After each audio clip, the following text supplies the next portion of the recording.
video is going to go over wrist rolls for our first time. So I'm going to start you off with something called the figure 8 wrist roll, which as we're starting out is probably going to look like this.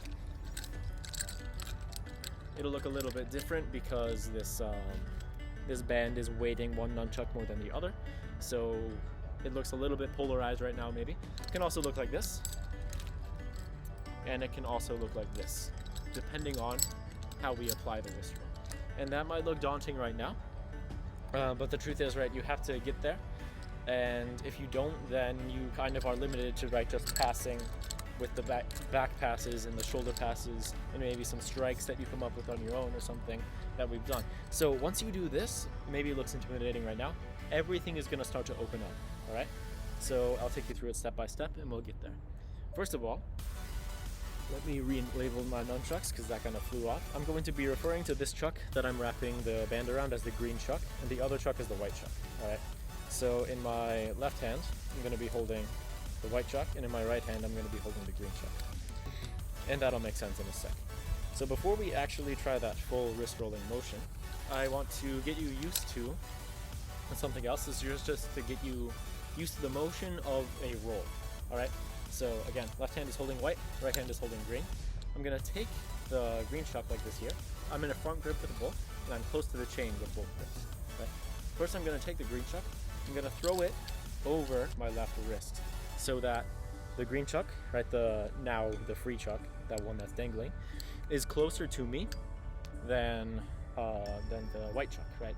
I can not really do this by throwing it over so that it lands in front, like closer to the camera, right, farther away from me than the white chuck, because there's barely any surface area over my knuckles right now. I've been able to do it right now because I'm going in slow motion, but you won't be able to get the chain to land in front of the white chuck when you're doing this fast. So right, throw it over. So now I'm using my left hand holding the white chuck. I'm going to release the white chuck and grab this green one at the same time. All right, and then for now you'll notice the white chuck is dangling. You let that flop back over the way that the green chuck was initially moving it, right? Same direction of arc for both. Okay, so again, left hand white chuck, right hand green chuck, throw it over, release, and re-grab.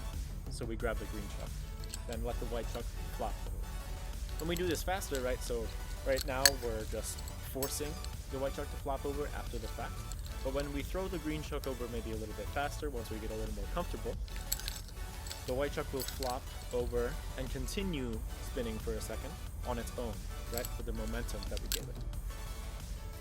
For now, I want you to, first of all, get used to that, so that you can keep the white chuck spinning for a second afterwards.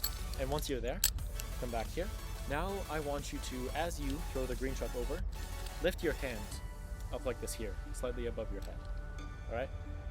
So now I'm lifting, right? Again, right hand, lift above your head. As the white chuck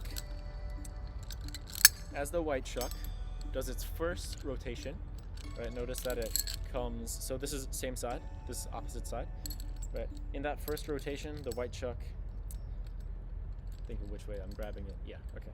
The white chuck, right, flops over, and that first part of its swing, where it crosses back to the opposite side, this hand that we've just raised is gonna snatch down and grab.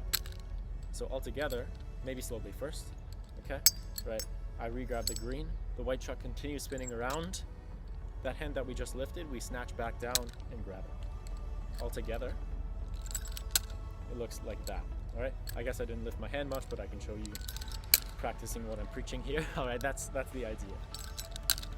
And you don't have to actually lift the hand super high. So this is called a rip. We can go this way. We can actually come back the other way now.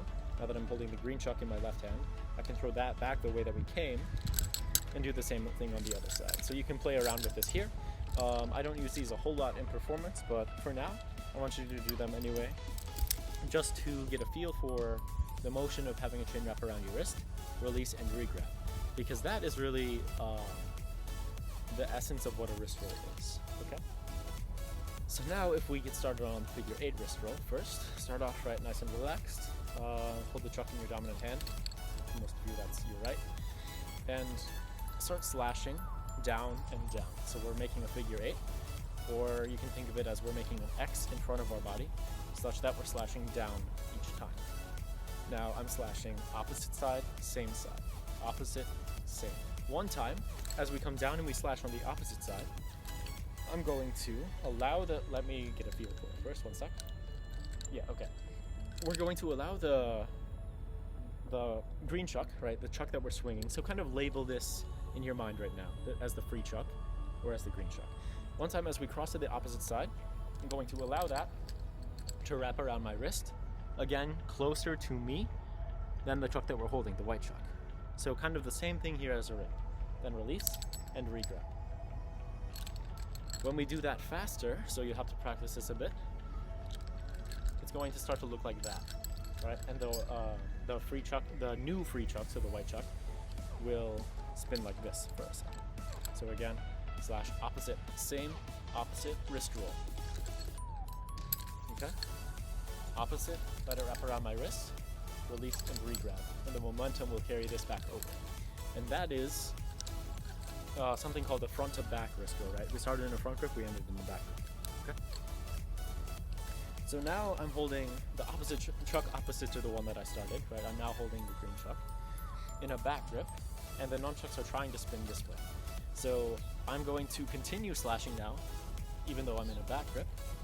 And this time, as I slash back to the same side, right, the side that's holding the nunchucks, as I slash back same, I'm going to again let the free chuck, in this case the white one now, wrap around my wrist, is still closer to me than the one that I'm holding. Release and regrab. And continue the motions. When you put this together, we slash down, wrist roll, down, wrist roll. And it ends up looking like this. Once you get fast, that is. Maybe for now you guys have to write slash, slash, wrist roll, slash, slash, wrist roll. Or maybe you're not even quite there. Maybe you get stuck on the same side wrist roll, which is called a back to front, right? Because we end up back in a front grip. You'll notice if you did this one correctly. But again, in essence, these wrist rolls are letting the free chuck wrap around our wrist closer to us than the one that we were holding, and grabbing that one quickly such that the momentum carries the one that you were just holding over. And will look like that. All right, that one was the front to back. You can do the same thing from the other way. Let it wrap around your wrist, open up the thumb, insert, and let momentum carry. And when we do that faster, that was a front to back, that's a back to front. We're just doing this though out of a slash. Down, down, same, opposite wrist roll, same wrist roll. And you can continue this one indefinitely.